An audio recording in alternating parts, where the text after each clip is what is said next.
ঈদ আনন্দের মাঝেই নেইমার ভক্তদের জন্য কিছুটা দুঃসংবাদ। বিশ্বকাপ স্কোয়াডে ব্রাজিলিয়ান সুপারস্টারের থাকা নিয়ে যথেষ্ট আলোচনা আর আনন্দ উৎসব হয়ে গেছে কয়েক দফা। সেই উৎসবে পড়ছে ভাটা। ইনজুরির কারণে নেইমার মিস করেছেন জাতীয় দলের প্রথম ট্রেনিং সেশন, আর এতে দলে তার জায়গা নিয়ে অনিশ্চয়তা তৈরি হয়েছে।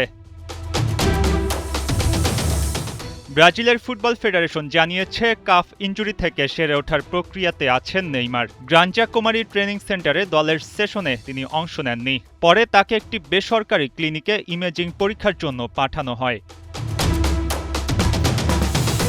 মেডিকেল স্টাফ নেইমারের মূল্যায়ন শেষ না করা পর্যন্ত মিডিয়াতে আর কোনো তথ্য প্রকাশ করবে না বলে জানায়। তবে ট্রেনিং সেশনে নেইমারের অনুপস্থিত থাকা সবচেয়ে বড় আলোচনার জন্ম দিচ্ছে। ব্রাজিল গাঞ্জা কুমারীতে আরও 3টি সেশন করবে। এরপর রবিবার মারাকানায় পানামার বিপক্ষে খেলবে প্রীতি ম্যাচ।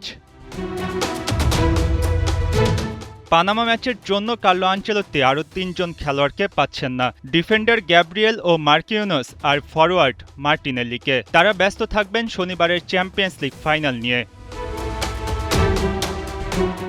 2023 সালের পর জাতীয় দলের জার্সিতে ফেরায় নেইমারকে নিয়ে ব্রাজিল দলের যেন পুনর্জাগরণ ঘটেছিল। সেই উচ্ছ্বাসে একটু হলেও চির ধরছে। আবারও এই তারকাকে ঘিরে তৈরি হয়েছে আনসার্টেনিটি। আর ওদিকে আনচেলত্তি স্পষ্ট করে জানিয়ে দিয়েছেন শুধু খ্যাতির কারণে কেউ দলে জায়গা পাবে না। নেইমার পাবে না আলাদা কোনো সুবিধা, তাকে সবার মতোই ফিটনেস আর ফর্ম দেখিয়ে দলে ঢুকতে হবে। এখানে নেই কোনো আবেগের জায়গা বা পুরনো কোনো সাফল্য। শেষ পর্যন্ত নেইমারের ভাগ্যে কি আছে 2026 বিশ্বকাপ? এখন যেন নতুন করে আবারও সেই প্রশ্ন ডানা মিলেছে। মঈন হাসান, ৭১।